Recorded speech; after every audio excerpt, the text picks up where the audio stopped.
In this video, I will provide you with a few examples on how you can make a larger window opening smaller. And I'm not going to provide you with a lot of different sizes because these methods can be applied to a variety of different sized windows. So for example, if you wanted to remove a window and make it a foot smaller but move it over a little bit, then all you would need to do would be to install two double trimmers like this, and they could be toe-nailed into the framing plates and the header. And for anyone who needs more information about that, let me know about fastening these boards together. You can leave a comment in the comment area, and then I'll put together a video I've been wanting to make for quite some time anyway on how to fasten a variety of different framing components together. And of course, if you wanted to move it over to the other side, you would just simply install the trimmers on the other side. And if you wanted to center two smaller windows, then you could move the trimmers to the middle. And if the opening needed to be a little smaller, you could always add additional materials to both sides. And in this example here, we are adding a piece of 1x4 or 3/4 of an inch thick materials on both sides of the window. And if you needed a 1/2 inch piece, then get a piece of 1/2 inch plywood. And if it needs to be moved over 1.25 inches, then use a piece of 3/4 inch material and a piece of 1/2 inch plywood. So not too difficult there.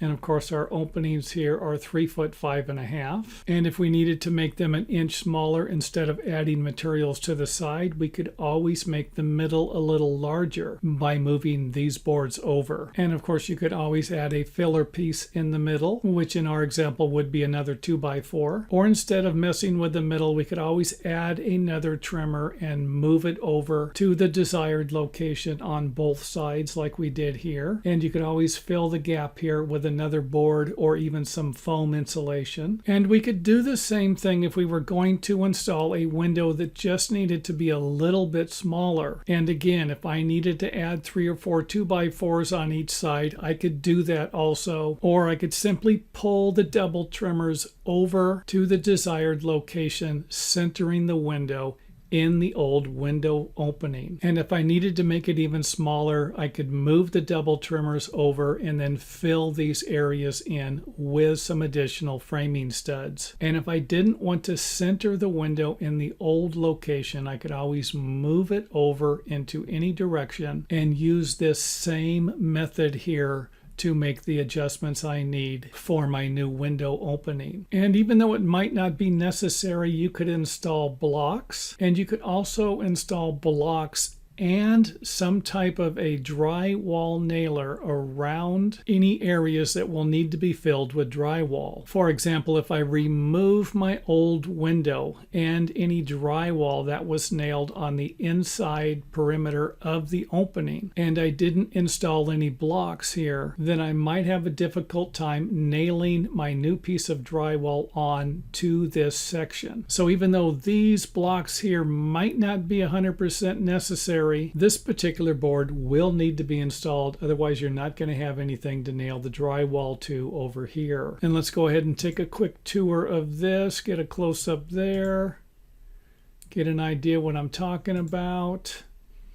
No backing up here. Now I'd be able to nail the drywall here. I'd be comfortable with that. I don't need to nail it in this area here, but I will need to nail it in this area here. So I will need a board over there. And that could always be a 1x4. It doesn't need to be a 2x4. And if lumber prices continue to rise, we'll probably see more 1x4s or scrap wood used in these areas. And of course we can do the same thing if we need to make the window a little shorter in this direction here, by adding 2x4s, 1x4s, or 1/2 inch strips of lumber, or even multiple pieces of lumber until we get the vertical measurement we need for our rough window opening. And if it needs to be a lot smaller, we could even frame a little sill on top of the bottom sill. And if we wanted to lower the window, we could always reverse what we did on the bottom to create the desired opening that we needed for our window. And even though it wouldn't be necessary, you could always use another window header and install some trimmers underneath that. However, something like this isn't going to be necessary, even though it will definitely make this area a lot stronger. Just don't ask me how much stronger, because you've already got an opening transferring the load around the opening down to the trimmers and then down to the building foundation. And even though this isn't my favorite method, I'm going to provide it anyway, because something like this will work also. You can run a piece of lumber all the way across and then fill the areas in with wall framing studs. And I don't recommend using one 2x4 for a trimmer, because I like to have the additional nailing. And you might even consider adding another 2x4 if you're going to be doing siding. And since we are transferring the weight around our original header and down the trimmers to the building foundation, you could always just use a 2x4. And of course you could do the same thing below. And of course you could always add another 2x4 if you're looking for a little more strength. And I'm going to throw out a wild guess and suggest that these aren't the only methods you can use to fill in a larger window opening so that you can install a smaller window. So with that said, any questions, comments, leave them in the comment area. And if you enjoyed the video, make sure you let us know by hitting the thumbs up button or leaving one of the most awesome, appreciative comments that I've ever seen or am ever going to see in the video description comment area.